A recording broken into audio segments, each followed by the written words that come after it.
Everyone, I'm just going to do a quick tutorial on how to create a Webex meeting once you have an account. So when you go to webex.com, this will be the page that comes up. You're then going to go to sign in, and you want to go to Webex meetings. Then you're going to type in the email address that you had registered with and press next.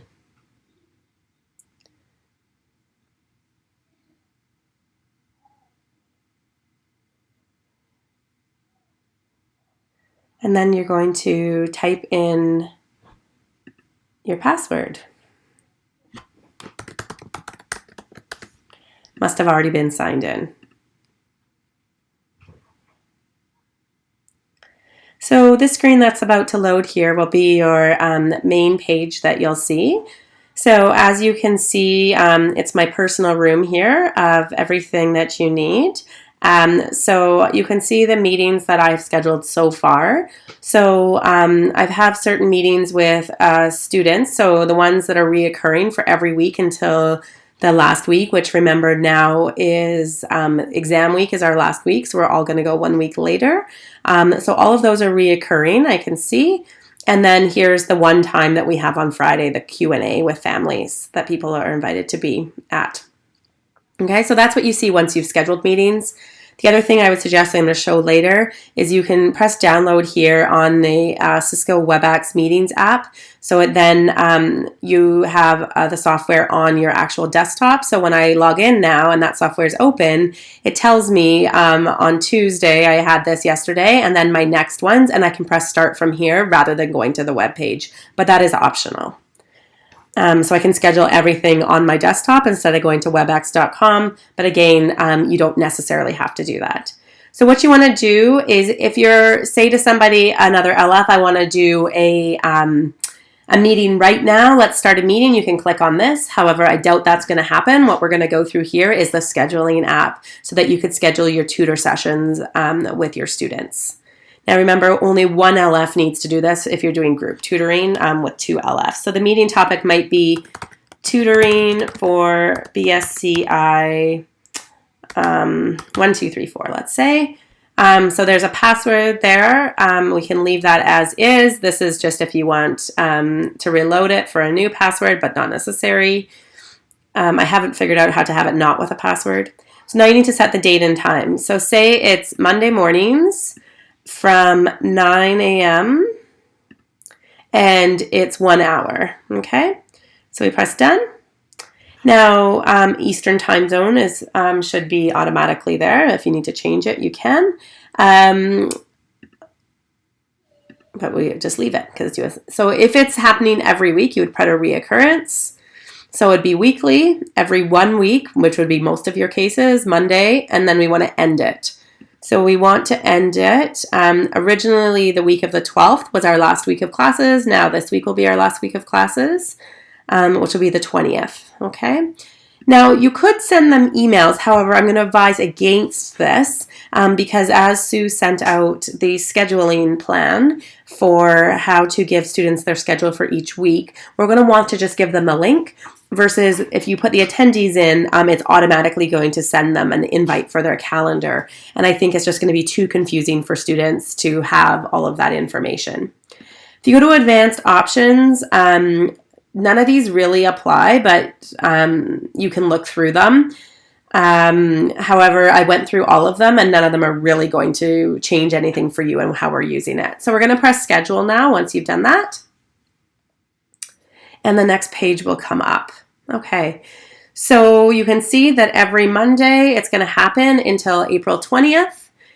Here's my meeting info. So if you want the link to now make your schedule, you would just copy that. However, I'm going to suggest something else to do. Now, the one thing I cannot figure out quite at this point is it comes up automatically with the United States number.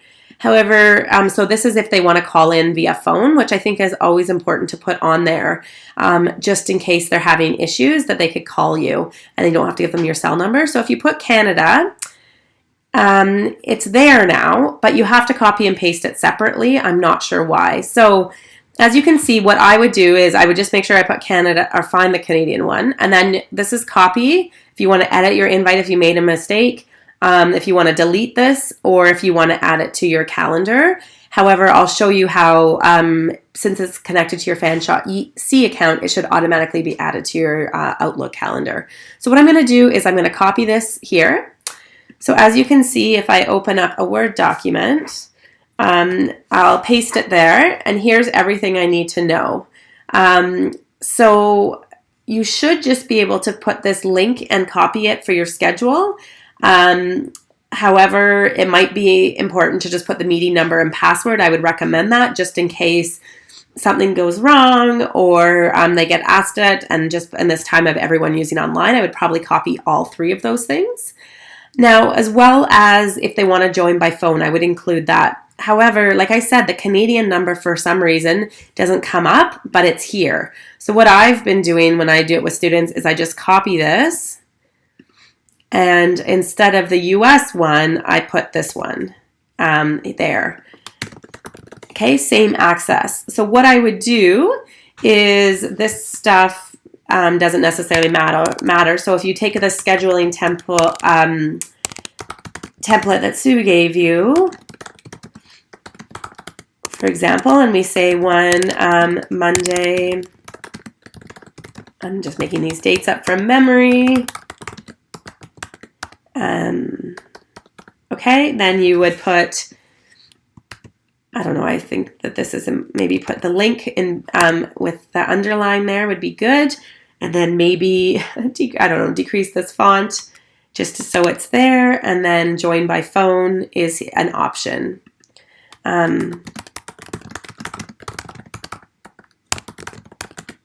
Okay, you can decide if you don't want to give the number out, if it might just be too confusing for students. Just know that that is what all the options are. And some of you are all getting their phone number anyways. So if something doesn't work, you could always phone the person.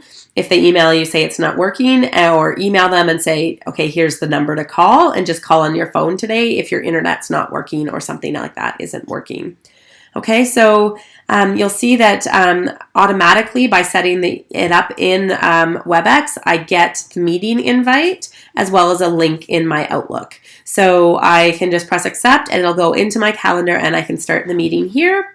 If I go to my desktop link, if that's the way you've done it, it's also available in here somewhere.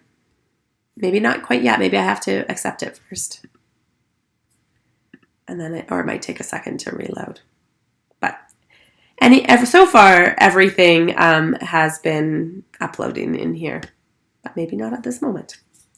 Okay, so that's how you set up a meeting on the online WebEx. If you need to edit it, you make a mistake, you want to choose if you edit only this meeting or the entire series. And then if you want to delete it and start over, like I'm going to do because this was just a sample, I just delete it like that and press OK. You can record your sessions as well. So if you are feeling like you want to record them just in case people get cut off or some people might not show up, you can press record once you start your webinar. And all your recordings of all of your previous ones will be listed there that you can just download. And you can upload it to FOL for the students. Okay, so really at this point, that's all you need to know on how to schedule a meeting.